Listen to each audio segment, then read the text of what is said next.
Hi, A.B. Cole, the cybersecurity expert. Welcome to my podcast. Welcome to the Cole Podcast.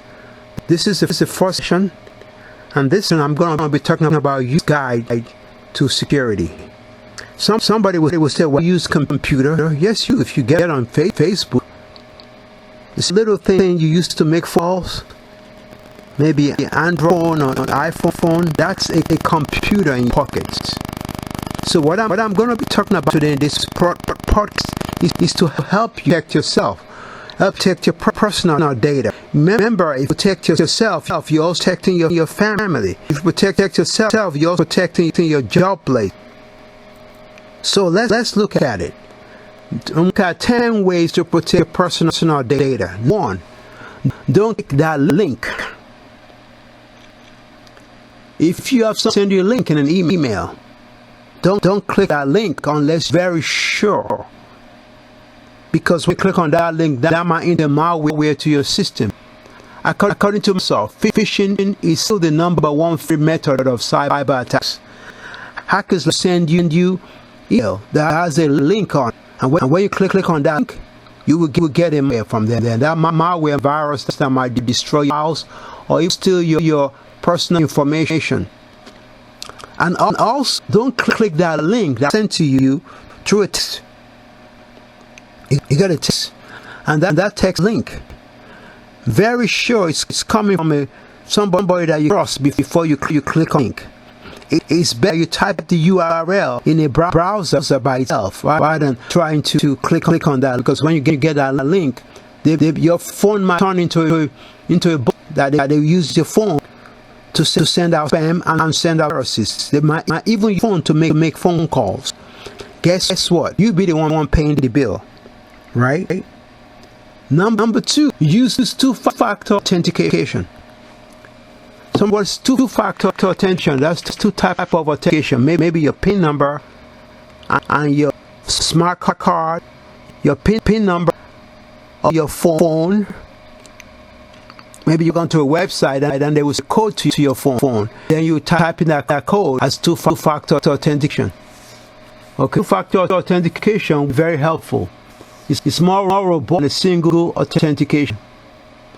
You're less likely to lose personal data if due to phishing attack if you're using factor authentication. Number 3, the recorded conversation that's recorded. Use a personal assistant such as Cortana, Siri. Make sure to delete them. Those things are nice. Alexa,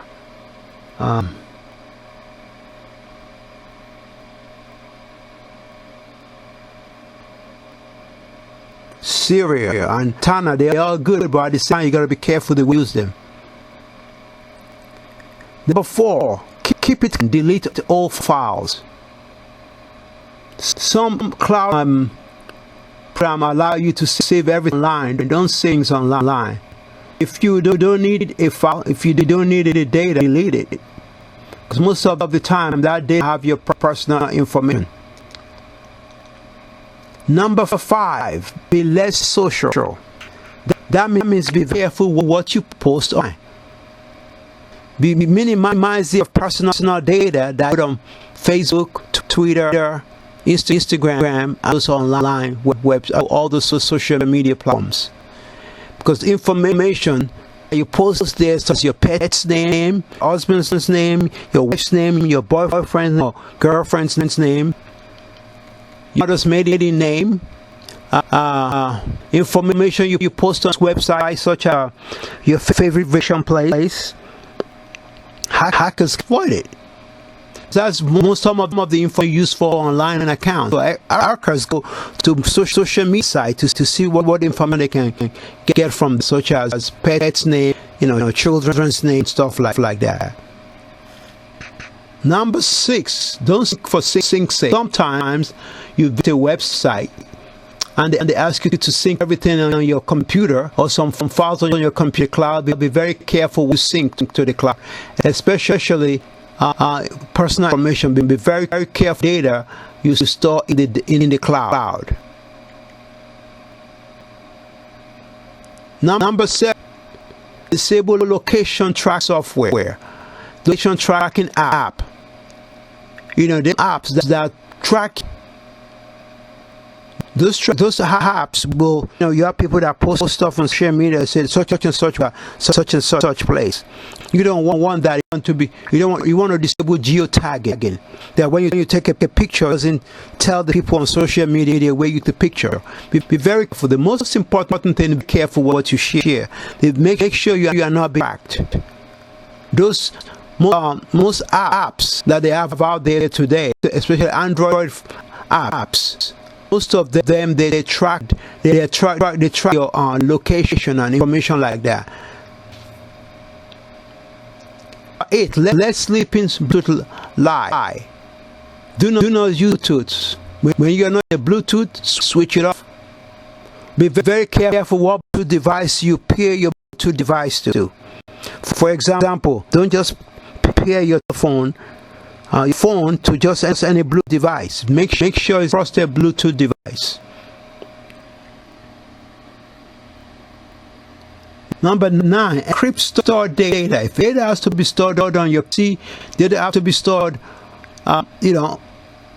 make sure you encrypt it. If the data has to be stored on your hard drive, if anything like that, make sure you encrypt it. Encryption, make sure that if somebody still sees those data, they steal it or they see it, they won't be able to see what's in it. So it doesn't expose your data if you encrypt it. If you encrypt data, it can prevent lost or stolen data from being exposed. Number 10, patch your devices. Keep your computer and mobile devices up to date by downloading updates and installing updates. For example, for your PC, make sure you get updates. Make sure you get it from reliable sources and install the update. Make sure you install your antivirus software. For mobile device, the same thing. Maybe you're using Android phone, maybe you're using Windows iPhone. Make sure you patch your device. Make sure you patch, you get the latest updates. Make sure you patch tablets also. All these things, if you do it, this will protect you. It will protect your personal data. Not only your personal, it will protect your family's data. It will also protect you from identity theft.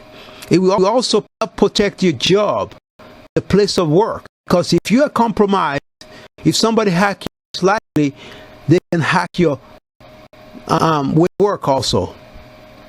Also, the password you use at work, try not to use the same password with your personal devices.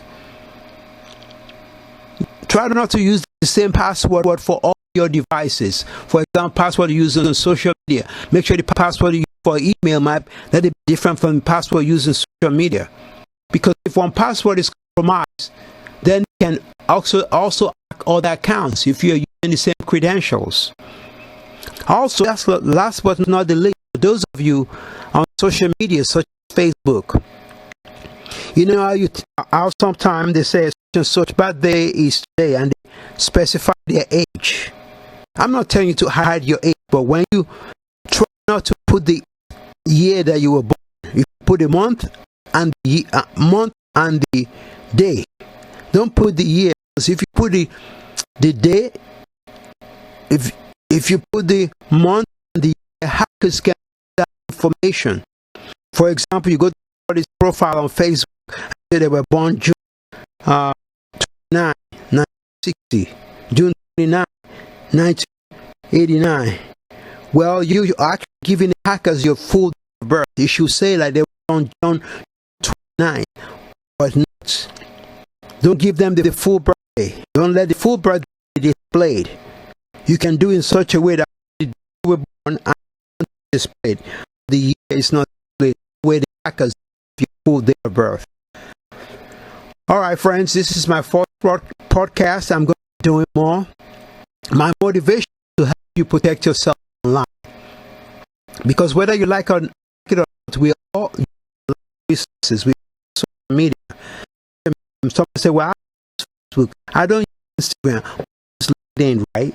That's social media also. So be very careful what you share online. Even though you can share information online, Facebook is very good. Social media is you'll be able to, people that normally you will not be connected with, you'll be able to connect with people like you went to school many years ago, some work who you work with many years, connect them through. But very careful share on Facebook. Very careful what you very careful. Okay. All right. Have a good call, cure, and I will be in soon. Bye now.